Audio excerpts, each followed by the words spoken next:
እራት ተመግበው በጠና ከታመሙ 8 የአንድ ቤተሰብ አባላት ውስጥ እንግዲህ አባትየውን ጨምሮ ከ6 ልጆቹ ጋር 7 የአንድ ቤተሰብ አባላት ህይወታቸው ማለፉ ፖሊስ ነፃነት ወርቅነህ ለጠየቃቸው ጥያቄ እነዚህ ይገባሃል ትረዳዋለህ ግን ሜቢ ኦኬ ዳትስ ጉድ ሳያስበው ለሌላም ተወርቶ ሊሆን ይችላል አይ አፖሎጃይዝ ይቅርታ በጣም ለሌላ ተወርቶ ከሆነ ፕሌስ ትዳር ውስጥ ያላችሁ ሰዎች ስታገባ ወደፊትም ትምህርት ይሆናል ሚስትህን እናትህ ላይ አትማት የወለደች እናትህ ላይ ምግብ ከበላው 48 ሰዓታት አልፈውኛል ምግብ እየተሰጠን አይደለም ሊቢያ ላይ መከራ ነው በዛ ላይ ቀን ባደረ ቁጥር ወደ ሞት እየሄድን ነው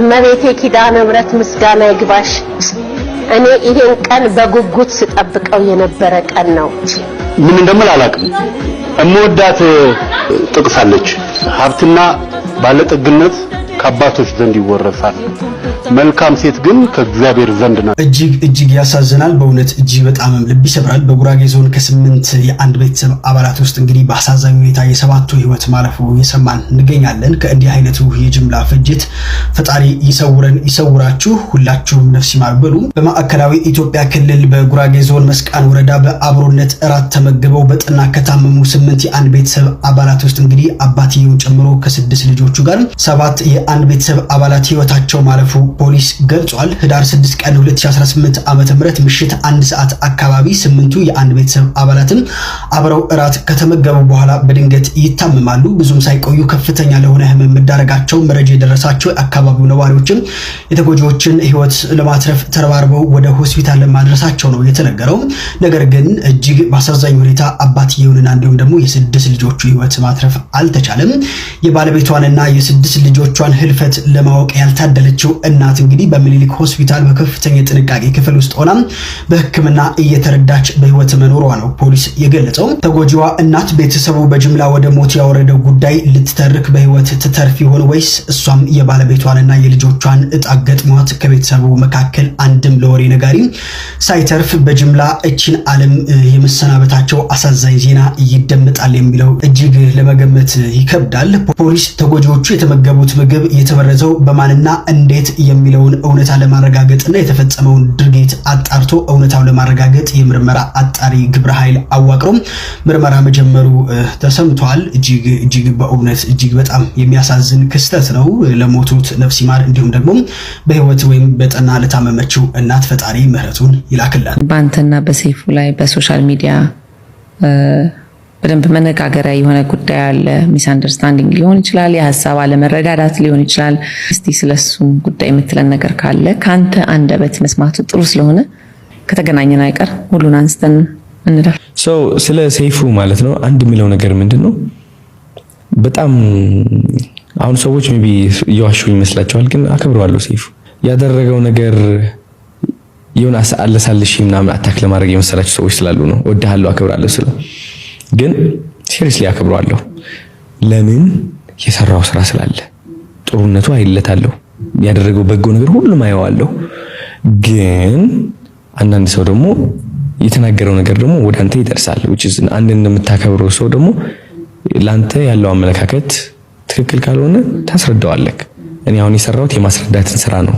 ግን እኔ የደበረኝ ነገር የተናገረው ቃል ነው ሰይፉ የተናገረው ቃል ትክክል ስላልነበረ ነው እኔም የሆነ ነገር ተሰምቶኛል ከጥሩነቴ ከዛ ሁሉ ያደረኩትን ነገር ለየት ተብሎ ትንሽ ቃላቶች እኔ ኔጌቲቭሊ ኢምፓክት የሚያደርጉኝ ቃላቶች በመናገሩ ግን አዶናይ እንደዚህ ብሎ የተናገረው ነገር አለ እኔ ያመለጠኝ ነገር ካለ አላውቅም ኖ አይ ቲንክ ንግግር በአሽሙር ነው and ሁሉም ህዝቡም ገብቶታል እኔም ሼር እኔም ገብቶኛል ከሰይፉ ጋር አንድ ፊልም ሰርቻለሁ ግን ያን ያህል ትውቅ ባይኖረንም ከመጣበት የህይወት ልምድ ሲታይ ካለበት እድሜ ሲታይ ከሰራቸው ስራዎች መልካም ስራዎች ሲታይ በዚህ መንገድ አንተን አሽሙር ይናገራል ብዬ አላስብም ኦነስቱኝ ነው እንግዲህ ምናገረ ግን ሜቢ ኦኬ ዳትስ ጉድ ሳያስበው ለሌላም ተወርቶ ሊሆን ይችላል አይ አፖሎጃይዝ ይቅርታ በጣም ለሌላ ተወርቶ ይቦኛል ርቦኛል ምግብ ከበላው 48 ሰዓታት አልፈውኛል። ምግብ እየተሰጠን አይደለም። ሊቢያ ላይ መከራ ነው። በዛ ላይ ቀን ባደረ ቁጥር ወደ ሞት እየሄድን ነው።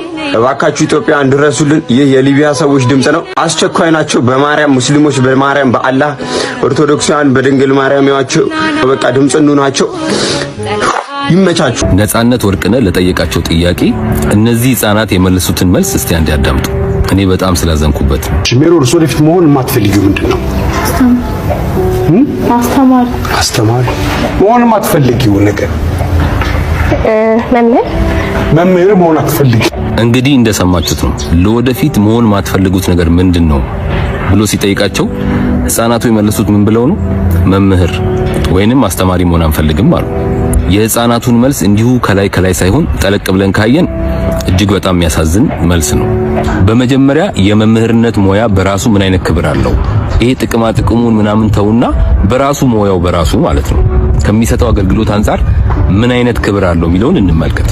መምህር የሚቀርጸው የሰው ልጅ ነው። ነገ ሀገርን የሚረከብ ሀገርን ነው የሚቀርጸው። ዛሬ ጠቅላይ ሚኒስተር ሆነው ሀገር የሚመሩ፣ ዛሬ ዶክተር ሆነው ሰውን የሚያክሙ፣ ዛሬ ኢንጂነር ሆነው ፎቅ የሚሰሩ፣ ከተማ የሚገነቡ፣ ዛሬ ጠበቃና ዳኛ ሆነው የሚፈርዱ፣ ለህግ የሚሟገቱ፣ ብቻ እነዚህና መሰሎቻቸው ከራሳቸው አልፈው እንደ ሀገር ተጽዕኖ እንዲፈጥሩ ትልቁ ምክንያት መምህር ነው። ለዛሬ ጠቅላይ ሚኒስተርነታቸው፣ ለዛሬ ዶክተርነታቸው፣ ለዛሬ ኢንጂነርነታቸው ትልቁ መሰረት ትላንትና ሃሁ ብሎ ኤቢሲዲ ብሎ 1 2 3 ብሎ ፊደል ያስቆጠራቸው ያ መምህር ነው። ስለዚህ የመምህርነት ሙያ የተከበረ ነው፣ ጥያቄ የሌለው ነው። እጅግ በጣም የተከበረ ሙያ ነው። ታዲያ በዚህ ልክ ምንም ማያውቁ ህፃናት ሳይቀር መሆን አንፈልግም ብለው በዚህ ልክ እንዲንቁት ያደረገው ነገር ምንድነው ካላችሁ፣ እንደ ሀገር መምህር ከሚያበረክተው አስተዋጽኦ አንፃር ክብሩን በማይመጥን መልኩ የሚሰጠው የወረደ ክብር ነው። በዚህ ልክ ህፃናት እንኳን መሆን አንፈልግም ብለው እስኪናገሩ ድረስ ያደረሰው። እስቲ በእናንተ አስተሳሰብ ለሀገር ከሚያበረክተው አስተዋጽኦ አንፃር የሚገባውን ክብር አላገኝም ብላችሁ የምታስቡት ሙያ ምን አይነት ሙያ ነው? ኮሜንት ላይ አስቀምጡ። ይህንን ቪዲዮ አድርሱልኝ። አመሰግናለሁ። አገባሻለሁ ያለ ላይ አገባሽ ካገኘሽው አትላላሽ ትል ነበር አያቴ። አገባሻለሁ ብለሽ ሽማግሌ ልኮ 10 ትናንሽ የመንገድ ምረቃ የመሰለ ሽምግልና ድግስ ራሴን እኔኑ ሙሽራዋን ሲያስደግሰኝ የሰርጌ ቀን በካላንደር ካልተዘጋ፣ ባንዲራ ካልተለበለበልኝ፣ ነጠላ ዜማ ካልተሰራልኝ ብዬ ጲፕ አልኩ። እኔ ልሙት ጲፕ በቃ ጲፕ። ከዛ የመጨረሻዋ ቆሞ ቀር ሽማግሌ ተላከላት ተባለልኝ። ዛሬስ የመጨረሻዋ ቆሞ ቀር ሽማግሌ ከተላከላት 1 ወር እንኳን ሳይሞላት ሌላ ሽማግሌ እቅፍ ስር ወደቀች። አበስኩ ገበርኳት። እቺ ባለጌ፣ እቺ ዘራ ሰዳቢ በየሶሻል ሚዲያው ፎቶዬን ገጭ ኮሜንቱ ወይ ፖስቱ ወይ ሮስት። ትዳር ውስጥ ያላችሁ ሰዎች ስታገባ ወደፊትም ትምህርት ይሆናል። ሚስትህን እናትህ ላይ አትማት፣ የወለደች እናትህ ላይ ሚስትህን። ምክንያቱም ዛሬ ተጣላችሁ ማለት አንተ ስትታረቅ እዚህ ላይ ነች እሷ፣ ለእናትህ ግን ጠላት ናት። ጠላት አረካት። የሚስት ገመና በቃ እዛው ቤት በምንም ተአምር የባልም ይሁን የሚስት ገመና ለወዳጅም ለጓደኛም አይነገርም። ምክንያቱም ውሸታሞች ነና፣ ውሸት ነው። ስትታረቅ ደረት ላይ ነው ያለችው። ይሄ በምንም ተአምር ትዳር ውስጥ አንዱ ትልቁ ቁልፍ አማቾቻችሁ ጋር ወይ ሚስት ወይ ባል አትሙ። እሷ ከመውደድ የተነሳ እኮ ነው ወይኔ ልጄን እንዲህ ያረገችው የሚሉት። እናንተ ግን እፍፍ ብላችሁ ተመልሳችሁ ጨዋታችሁ ላይ ነው ያላችሁት። ብዙ ጊዜ ቤተሰብ የሚገባበት ትዳር ሲበላሽ ያለው ነው። እንደዛስ ያረከው አንተ ነህ። ለምን ትወስደዋለህ? ደስታህን የማትወስድ ከሆነ ችግርህን ለምን ትወስደዋለህ?